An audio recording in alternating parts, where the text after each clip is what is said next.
भगवते वासुदेवाय। ओम नमो भगवते वासुदेवाय। ओम नमो भगवते वासुदेवाय। ओम नमो भगवते वासुदेवाय। ओम नमो भगवते वासुदेवाय। ओम अज्ञानतिमिरन्धस्य ज्ञानाञ्जनशलाकया चक्षुरुन्मिलितं येन तस्मै श्रीगुरुवे नमः।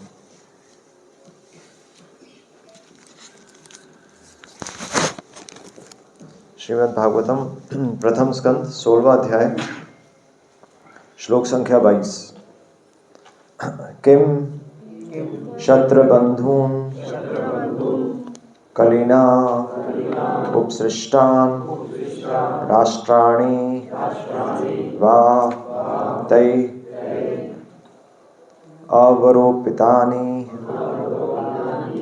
इतः ततः वा अशन पान वासः स्नान व्यवाय उन्मुख जीवलोकम किम शत्रबंधून् कलीना उपसृष्टान् राष्ट्राणि वा तैः अवरोपितानि इतः ततः वा अशन पान वासः स्नान व्यवाय उन्मुख जीवलोकम किम शत्रबंधून् कलिनो उपसृष्टान्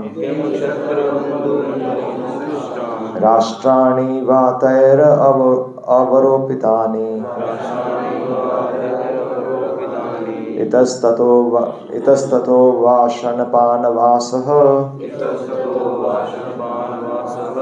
स्नान व्यवाय उन्मुख जीवलोकम् किम शत्रबंधून् कलिनो उपसृष्टान् राष्ट्राणि वा तैर अवरोपितानि इतस्ततो वा अशनपानवासः स्नान व्यवयो उन्मुख जीवलोकम्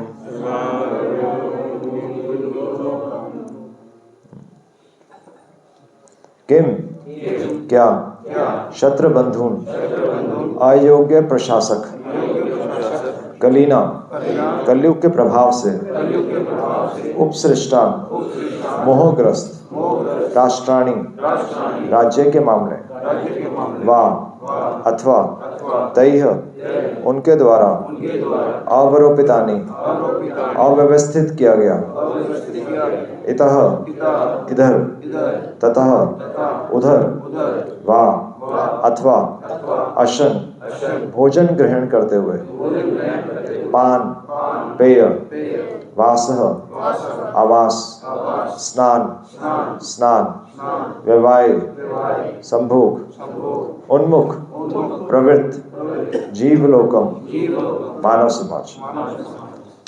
अनुवाद और तात्पर्य श्रील प्रभुपाद के द्वारा। अब तथाकथित प्रशासक इस कलयुग के प्रभाव से मोहग्रस्त हो गए हैं और इस तरह उन्होंने राज्य के सारे मामलों को अस्त व्यस्त कर रखा है। क्या आप इस कुव्यवस्था के लिए शोक कर रही हैं? अब सामान्य जनता खाने पीने सोने तथा सहवास के विधि विधानों का पालन नहीं कर रही है और वह सारे कार्य कहीं भी और कैसे भी करने के लिए सन्नद्ध रहती है। क्या आप इस कारण से अप्रसन्न हैं? तो ये श्लोक कौन किसको कह रहा है? धर्म तो पृथ्वी देवी को कह रहे हैं, है ना, यानी कि बैल जो गाय को कह रहे हैं। और तो पृथ्वी की जो अवस्था है, जो पृथ्वी की दशा देखकर, और वो क्या दशा है यहाँ पर बता रहे हैं कि क्या दशा हो गई पृथ्वी की? हाँ, काली पड़ गई। तो काली कैसे पड़ गई? यहाँ दूसरी पंक्ति में आ रहा है, इतस्तथो वा अशन पान वासः स्नान व्यवयो उन्मुख जीवलोकम। कि क्या है कि खाने में, पीने में, रहने में, स्नान करने में या फिर सहवास करने में एक साधारण व्यक्ति कहीं पर भी बिना किसी नियम पालन के करता जा रहा है। तो ये पृथ्वी की अवस्था है कि कोई नियम पालन नहीं कर रहा। और यहाँ पर श्रील प्रभुपाद तात्पर्य में शुरुआत इसी से कर रहे हैं कि जीवन की कुछ आवश्यकताएं ऐसी हैं कि ये सब क्रियाएं क्या हैं, खाना पीना सोना, ये सब तो ज़रूरी है ही, पर ये सब तो मनुष्य समाज और पशु समाज में समान ही है।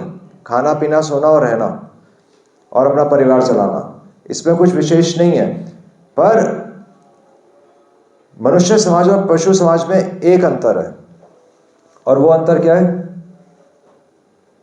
मानव समाज को नियम से चलना चाहिए। हाँ, रूल्स एंड रेगुलेशंस, या फिर हमने कल भी डिस्कस किया था कंट्रोल, दमह, इंद्रियों पे दमन करना वो मनुष्य का कर्तव्य है।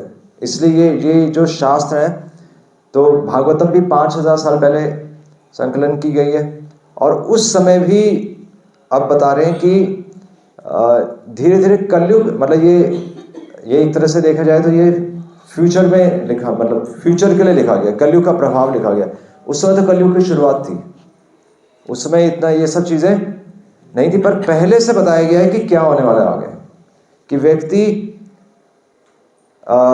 खाने, अशन मतलब भोजन ग्रहण करते हुए, तो भोजन ग्रहण करते हुए एक मनुष्य नियम पालन करता है ना, एक आराम से एक जगह बैठता है, बल्कि पहले भगवान का नाम लेता है, और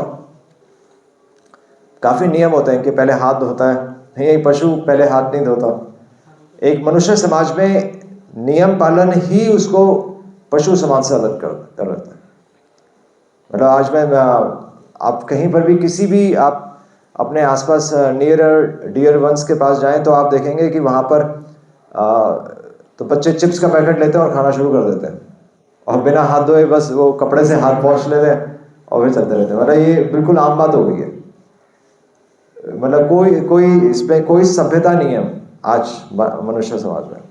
और ये बिल्कुल साफ देखने को मिलता है, जहाँ खा रहे हैं वहीं सो रहे हैं, जहाँ सो रहे हैं, मतलब इनफैक्ट पढ़े लिखे लोग रोज नहा भी नहीं रहे शहरों में, और पढ़े लिखे लोगों के बच्चे आज रोज नहा भी नहीं रहे। मतलब भारत में तो ये अकल्पनीय है, सोचा भी नहीं जा सकता कि बिना नहाए कोई, मतलब हम अगर कोई विशेष परिस्थिति हो तो बात दूसरी है, कोई बीमार हो तो बात दूसरी है, बट मतलब ये तो बच्चा भी जानता है कि सुबह उठ कर नहाना है ना। पर ये क्या है, अब सिटी लाइफ में नॉर्मल हो चुका है। पता नहीं यहाँ पर कपूरथला में क्या हाल है मेरे को नहीं पता, बट शहरों में तो नॉर्मल है ये। और ये क्या लिख रहे हैं, ये पहले से लिख रहे हैं कि ये चीज़ें होंगी। क्या स्नान में कोई नियम नहीं होगा? पहले स्नान करते हुए भी नियम था। एक स्नान करने का भी तरीका होता है, आयुर्वेद में लिखा है कि स्नान करने का भी तरीका है, खाने का तरीका है, पीने का तरीका है। आपको पानी, हम खड़े होकर नहीं पी सकते, आपको पानी को भी रिस्पेक्ट देनी पड़ेगी, आपको बैठ के पानी पीना चाहिए। अब वो साइंस भी उसमें कहती है घुटने खराब हो जाएंगे साइंस कहती है घुटने खराब हो जाएंगे अगर खड़े होकर पानी पिएंगे। ये बिल्कुल बेकार चीज़ है, क्योंकि घुटने खराब नहीं हो सकते पानी पीकर। वो क्या खराब हो रहा है? दिमाग खराब हो रहा है एक्चुअली पानी खड़े होकर पी रहे हैं तो दिमाग खराब हो रहा है, क्योंकि हम रिस्पेक्ट ही नहीं दे रहे। पानी पीने का भी टाइम नहीं है एक्चुअली, पॉइंट ये है।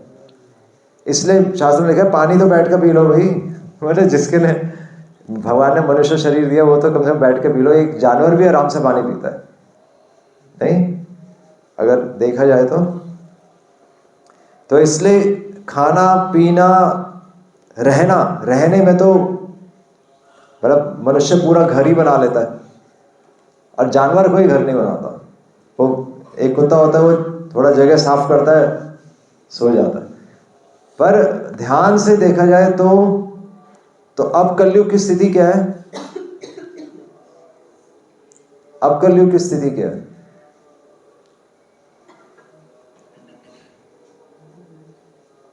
अब कलयुग की स्थिति है कि जानवर नियम पालन कर रहा है, मनुष्य नियम पालन नहीं कर रहा, उल्टा हो गया। जो खाना पीना सोना और इवन संभोग में भी जानवर नियम पालन कर रहे हैं एक हद तक, पर मनुष्य नहीं कर रहा। ये मतलब बिल्कुल स्पष्ट नजर आता है। मतलब मनुष्य का स्तर पशु से भी नीचे है आज की तारीख में, और उसको हम बोल रहे हैं एडवांस्ड सिविलाइजेशन। तो ये तो मतलब ये तो चीजें साफ नजर आ ही रही हैं। और ये लिखा क्यों गया है? ये लिखा इसलिए गया है क्योंकि अब हम ये चीजें देखकर अपने जीवन में परिवर्तन ला सकते हैं, नहीं तो कुछ हम कर सकते हैं। तो यहां पर सबसे पहला शब्द क्या है? किम शत्रुम। यहां पर किसके लिए बोला गया है? शत्रु बंधुन। तो शत्रु बंधुन क्या होते हैं? शत्रु बंधुन, जैसे हम द्विज बंधु कहते हैं, द्विज बंधु। द्विज मतलब क्या होता है? द्विज समय में आ रहा है ना,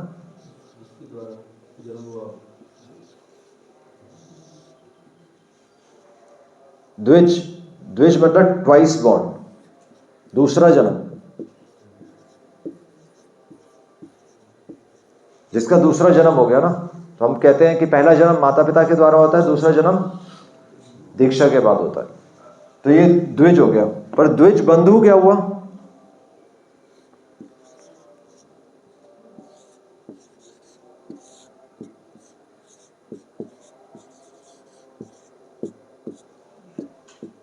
द्विज बंधु हो गया कि द्विज, हालांकि उसका जन्म ब्राह्मण परिवार में हुआ है, पर वो द्विज है नहीं।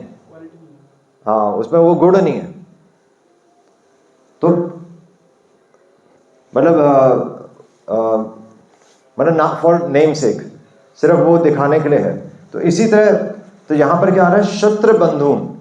तो शत्रु मतलब क्या होता है? शत्रु कहां से आ रहा है? ये शत्रु कहां वर्ड यूज होता है? क्षत्रिय। क्षत्रिय का क्या अर्थ है? क्षत्रिय का क्या अर्थ है? हाँ हाँ हाँ, टू एक्चुअली क्षत्रय। तो क्षत्रिय का अर्थ है मतलब जो टू प्रोटेक्ट, एक्चुअली कि वो harm on, is to protect from harm. वो रक्षा करता है हानि से।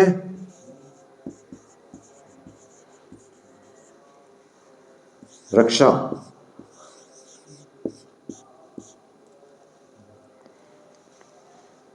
तो वहां से क्षत्रिय आ रहा है ना। इसलिए हम देखते हैं कि क्षत्रिय फाइट करते हैं ना कंट्री के लिए। तो क्षत्रिय मतलब होता है कि जो रक्षा करते हैं। और किससे रक्षा करते हैं? हानि होने से रक्षा करते हैं। और वास्तव में देखा जाए तो वो किसकी रक्षा कर रहे हैं? वो देश की रक्षा नहीं कर रहे। हमें पता है वो किसकी रक्षा कर रहे हैं। हाँ, मतलब वो एक सभ्यता की रक्षा कर रहे हैं। ये दूसरी सभ्यता से बचा रहे हैं अपने देश को। इसलिए दूसरे सभ्यता मतलब जो लोग, जो हमें पता है ना कि हमारे समाज से या जो हमारी आइडियोलॉजी से, हमारे विचारों से जो लोग अलग रहते हैं, बल्कि जो पशु हत्या करके जो अपना पेट भरते हैं, तो हमें पता है कि वो हमारी सभ्यता से अलग लोग हैं। तो क्षत्रिय उन लोगों से हमारी रक्षा, मतलब सभ्यता की रक्षा कर रहा है एक्चुअली। वो किसी सिर्फ जाने नहीं बचा रहा, वो एक कल्चर को प्रोटेक्ट कर रहा है। तो यहां पर भी क्या है? शत्रु बंधुन। किम शत्रु बंधुन, कि कली के प्रभाव से, कली न उपसृष्टान, की कली के प्रभाव से जो वास्तव में जो जिनको रक्षा करनी थी, क्या वो अपने मार्ग से भ्रष्ट हो चुके हैं? तो धर्म क्या कह रहा है कि जिनको रक्षा करनी चाहिए थी, और अब किनको रक्षा करनी चाहिए थी? तो क्षत्रिय,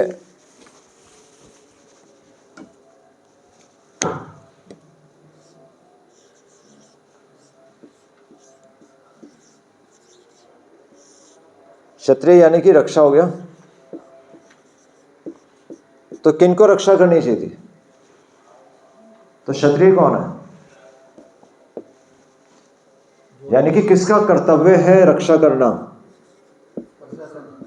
प्रशासन, यानी कि नेता, है ना। तो नेता रक्षा करता है, पर सिर्फ नेता का कर्तव्य है क्या रक्षा करना? अभी हमने किसकी बात की? एक सभ्यता की रक्षा करनी है। और क्योंकि नेता एक पोजीशन पर होता है, प्रशासक एक पोजीशन पर होता है, इसलिए उसको रक्षा करनी है, इसलिए उसको हम बोलते हैं क्षत्रिय, वो रक्षा कर रहा है।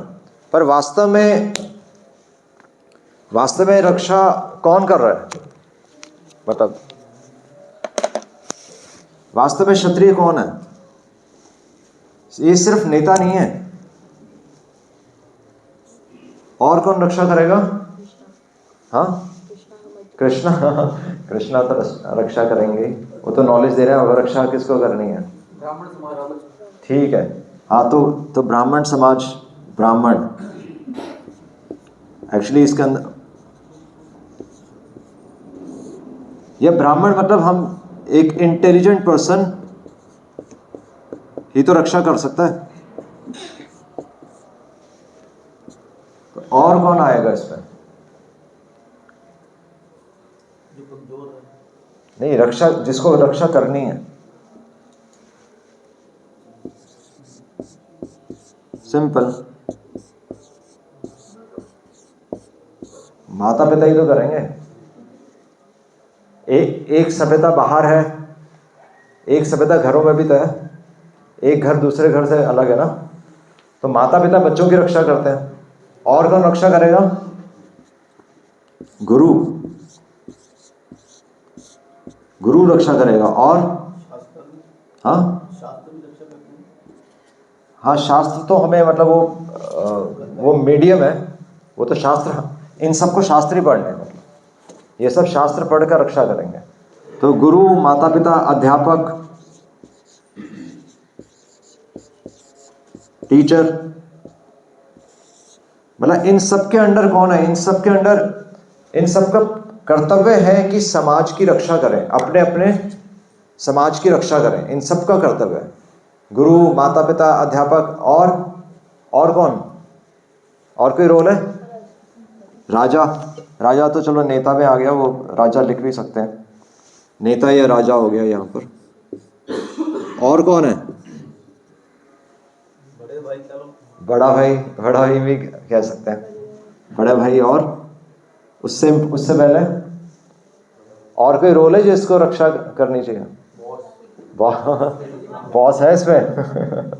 हाँ, आज की परिभाषा में शायद बॉस हो सकता है, पता नहीं कैसे लिखेंगे बॉस,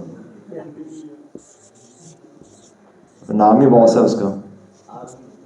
एक्चुअली इससे पहले ना हमें प्रायोरिटी में लिखना चाहिए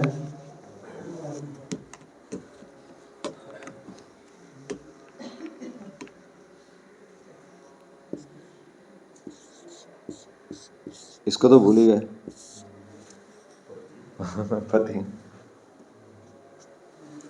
पति रक्षा करता है ना। तो ये सब लोग कौन है? ये सब लोग एक्चुअली ये प्रशासक ही हैं, है ना। ये सारे प्रशासक हैं। और इसलिए क्षत्रिय मतलब ऐसा नहीं है कि क्षत्रिय अलग है, ब्राह्मण अलग है। हर किसी के जीवन में उसको एक रोल प्ले करना है। और तभी चैतन्य महाप्रभु क्या कह रहे हैं? अमार आज्ञा गुरु होए। चैतन्य महाप्रभु कह रहे हैं हर किसी को गुरु बनना है, क्योंकि आपके आगे कोई ना कोई आपके आगे आश्रित होगा ही। बड़ा भाई भी किसी की केयर करेगा। तो घर में कोई भी बड़ा हो या उसके जो भी अनुज होंगे, तो उनकी केयर करनी है उसको। और उसके लिए उसको शास्त्र चाहिए, उसको इंटेलिजेंस चाहिए। तो ये नॉलेज इसलिए यहां पर दी जा रही है, वरना ये नॉलेज सिर्फ क्षत्रियों को दी जाती। ये नॉलेज सबके लिए। और इसलिए यहां पर कह रहे हैं कि तथाकथित प्रशासक, ठीक है, उस समय तो ये प्रशासकों की बात हो रही। अल्टीमेटली तो किस पे डिपेंड करता है कि बच्चों का भविष्य अल्टीमेटली किस पे डिपेंड करता है? बच्चों का भविष्य अल्टीमेटली माता पे डिपेंड करता है, या फिर अगर देश का भविष्य है तो अल्टीमेटली राजा पे डिपेंड करता है, नेता पे डिपेंड करता है। और ये समझ के तो एक और फील्ड है। ये तो बाहर हो गए, और अंदर एक्चुअली हम भी तो हम भी प्रशासक हैं किसके? अपने शरीर के और मन के।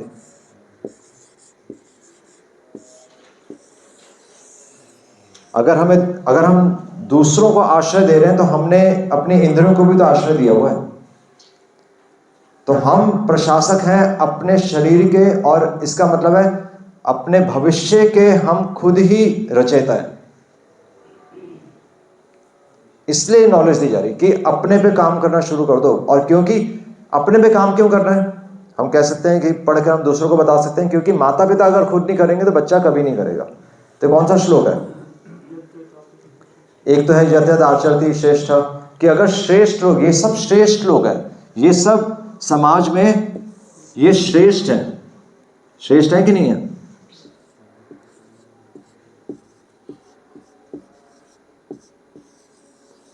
और भगवान ने बनाया इनको। भगवान ने माता पिता को माता पिता बनाया है। भगवान ना चाहे तो बच्चा नहीं होगा, और हर किसी का बच्चा होता भी नहीं है। पर जिसका बच्चा है, अगर वो अपनी रिस्पॉन्सिबिलिटी नहीं कर रहा तो अगले जन्म में मनुष्य शायद बच्चा भी नहीं होगा और वो मनुष्य भी नहीं बनेगा। तो ये कर्तव्य, अगर राजा प्रजा को नहीं देख रहा, अगर वो धर्म के अनुसार प्रजा को नहीं चला रहा, तो क्या है? वो उसी तरह जिस प्रकार एक सैनिक बॉर्डर पे गया और वहां पर जाकर सो रहा है, तो हम क्या बोलेंगे?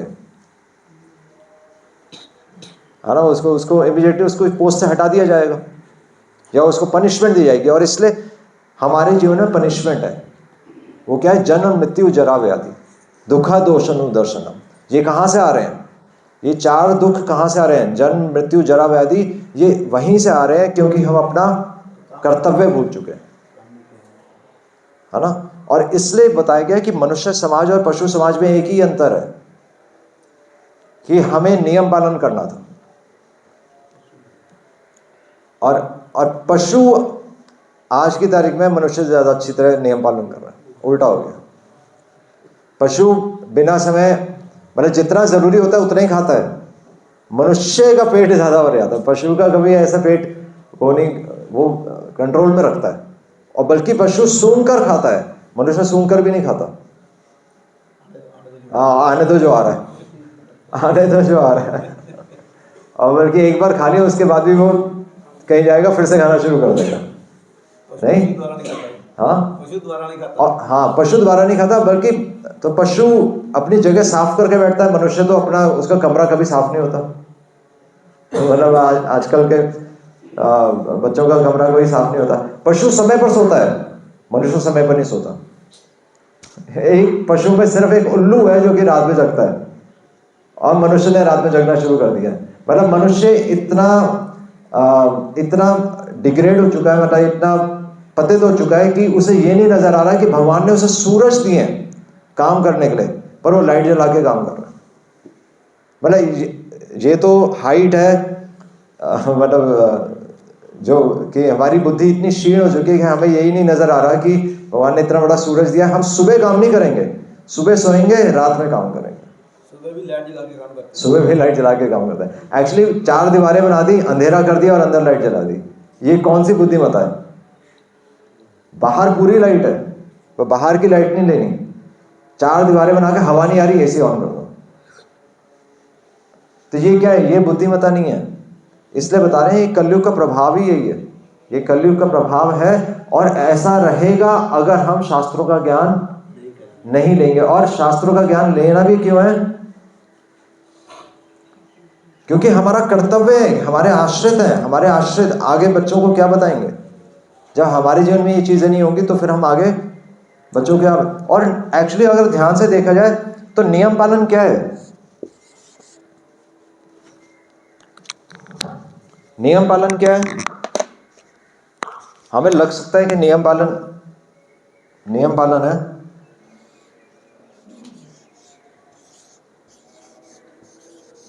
Rules and regulations. तो रूल्स क्या है वैसे?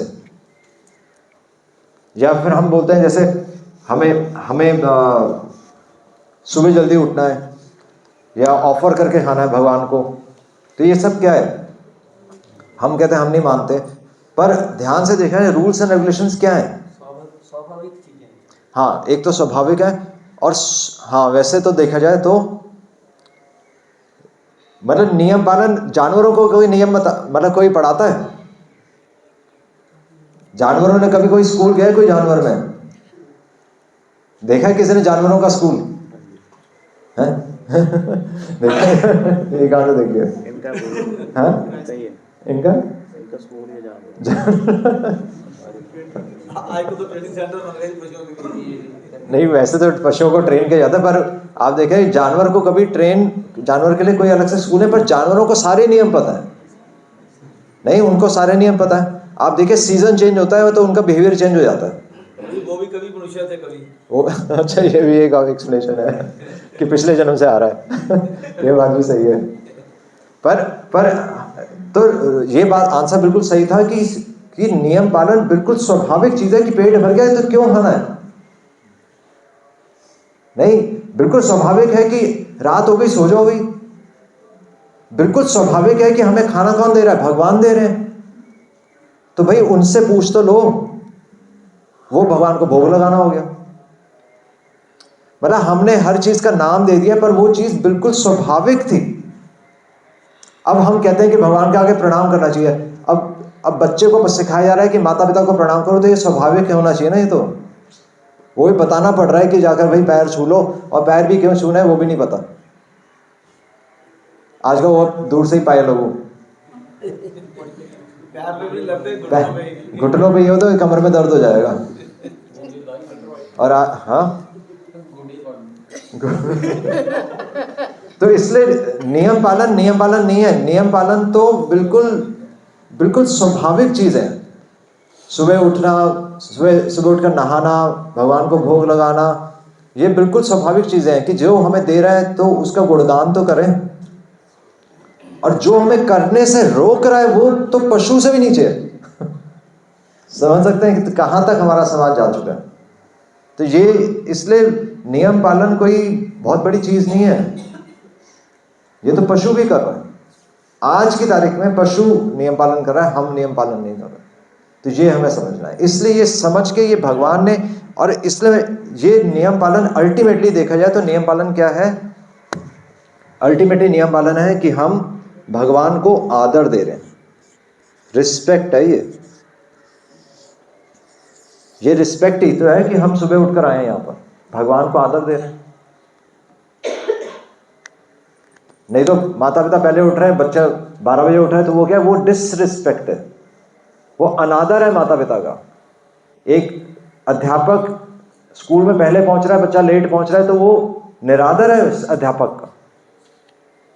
नहीं तो हम एक्चुअली मतलब भक्ति के कोई नियम, अलग से कोई नियम नहीं है, वो तो सिर्फ भगवान को रिस्पेक्ट देना है। जितने भी हम नियम पालन कर रहे हैं वो भगवान को रिस्पेक्ट देने के लिए, बल्कि भगवान को जिंदा रखने के लिए। नहीं तो हम सब भगवान को मार के खा पी जाएंगे, है ना? सब अपने बारे में ही सोच रहे हैं, तो वो क्या है? वो पशु समाज से भी नीचे है। ये किसकी स्थिति है? ये भारत की स्थिति हो चुकी है। और अगर वैसा समाज हमें चाहिए तो भगवान कह रहे तथास्तु, वैसा समाज तुम्हें मिल जाएगा। इसलिए यहां पर ये लिख रहे हैं कि, और बात किसकी हो रही है? इससे शत्रु बंधुओं की बात हो रही है कि काम कहां पर होना है। कलयुग के प्रभाव से तो ये चीजें होंगी, पर काम कहां पर होना है? कहां पर काम होना है? सबसे पहले अपने आप। हाँ, जहां पर काम होना है। एक नेता, राजा, एक ब्राह्मण, माता पिता, गुरु, अध्यापक, पति, ये सब अपने पर काम करेंगे, तब फिर ये प्रजा में आएगा। ये कौन सा श्लोक है?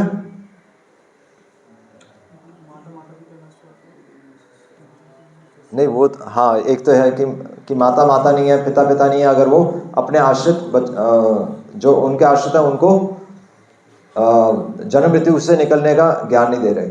और ईशोपनिषद नहीं, उपदेश अमृत का सबसे पहला श्लोक, वाचो वेगान मनसा क्रोधार वेगान, कि अपने वेगों को कंट्रोल करो। वेग है ना, वाचो वेगान मनसा क्रोधा वेगान, उदरोपस्थ वेगान जीवा नहीं क्या है, जीवा वेगान उदरोपस्थ वेगान एतान वेगान जो विषहित धीर, जो इन वेगों को कंट्रोल कर लेगा, सब पृथ्वी में सशिष्यात, वो पृथ्वी को शिष्य बना सकता है। इसलिए चैतन्य महाप्रभु कह रहे हैं कि मेरी आज्ञा से तुम पहले गुरु बनो, अपने आप को पहले कंट्रोल करो, तब तुम फिर अपने जो आश्रित हैं तुम उनको कुछ गाइड कर सकते हो। तो हमारे शास्त्र बिल्कुल स्पष्ट है कि काम श्रेष्ठ कैसे बना जाता है। श्रेष्ठ केवल भगवान ने हमें ये उपाधियां तो दे दी, बट अगर हमारे जीवन में हम ये भगवान को आदर नहीं देंगे, भगवान की सृष्टि को आदर नहीं देंगे, तो क्या होगा, हमारा शरीर खराब होगा और मन खराब होगा, और जो कि सबका हो ही रहा है।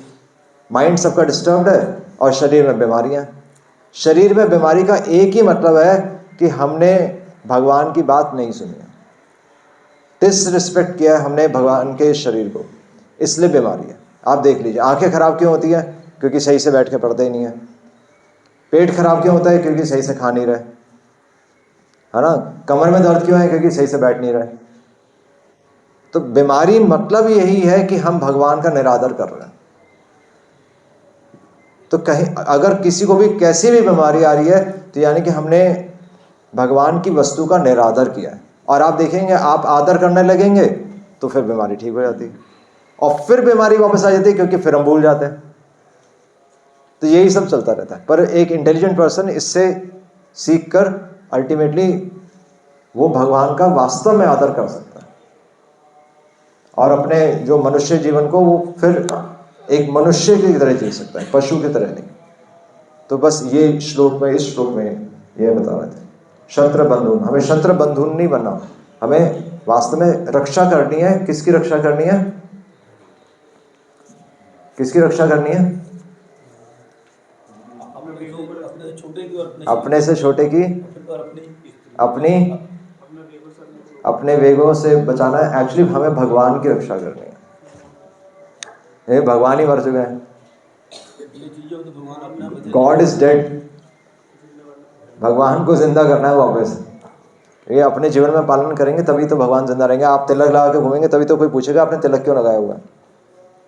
यहाँ पर सब भक्त बैठे हुए हैं तभी तो इस जगह की वैल्यू, तभी तो शास्त्रों की वैल्यू है। नहीं तो शास्त्र तो पढ़े रहते हैं मंदिरों में। शास्त्रों की वैल्यू ही तभी है क्योंकि हम आकर सुन रहे हैं। तो एक्चुअली गुरु से भी इंपॉर्टेंट कौन होता है? शिष्य इंपॉर्टेंट होता है। एक अच्छा शिष्य गुरु को आदर देकर गुरु का मान करता है ना। इसलिए रिस्पॉन्सिबिलिटी किसकी है? शिष्य की रिस्पॉन्सिबिलिटी है ना। दोनों, एक गुरु के लिए, गुरु की भी अपनी रिस्पॉन्सिबिलिटी, पर एक शिष्य की गुरु से ज्यादा रिस्पॉन्सिबिलिटी है, क्योंकि वो अगर क्लास में आदर नहीं देगा तो गुरु का भी रिस्पेक्ट नहीं होगा। इसलिए हमारी रिस्पॉन्सिबिलिटी है कि हम भगवान को जिंदा रखें, है ना। ये हमें समझना पड़ेगा। और नियम पालन तो उसका एक बहुत छोटी सी चीज है। हरे कृष्णा कृष्णा कृष्णा हरे हरे, हरे राम राम राम हरे हरे। श्री प्रभुपाद की। इस प्रकार हर किसी का कोई ना कोई अपना कंट्रोलर है। हाँ, तो आत्मा, अपना शरीर और मन का आत्मा हो गया कंट्रोलर को। हाँ, संकल्प आत्मा से आता है। संकल्प आत्मा से ही आ रहा है। आत्मा चाहे तो सब कुछ कर सकती है। महात्मा गांधी ने पूरे देश को, मतलब पूरे ब्रिटिशर्स को, ब्रिटिश रूल को हिला दिया उन्हें सिर्फ संकल्प से लाया, पर उन्होंने भक्ति का मार्ग नहीं अपनाया, उन्हें पॉलिटिकल रीजंस के लिए कर दिया। पर संकल्प शक्ति तो स्ट्रॉन्ग थी ना। हिटलर ने संकल्प शक्ति से पूरा कंट्रोल कर लिया था। तो संकल्प तो होता है लोगों का, पर वो गलत दिशा में होता है। इसलिए शास्त्र बताते हैं संकल्प भी किस दिशा में करना है। सब वो लेकर आए हैं अपना ये साधना कार्ड, कितने भक्त लेकर आए हैं कॉपी में लगाकर। आपका हाथ ऊपर नहीं है माता जी। आदर देना है ना, वही तो, यही तो सीखना है हमें कि हाँ, जब सबका हाथ उठा होगा तब वास्तव में भगवान को आदर देना है। हाँ, भूल नहीं सकते। सबने लगाया कॉपी में, वो भरना भी है साथ के साथ, ठीक है। फिर प्रभु जी को दिखाएंगे हम ना साधना का। हरे कृष्ण। श्रील प्रभुपाद की। हाँ।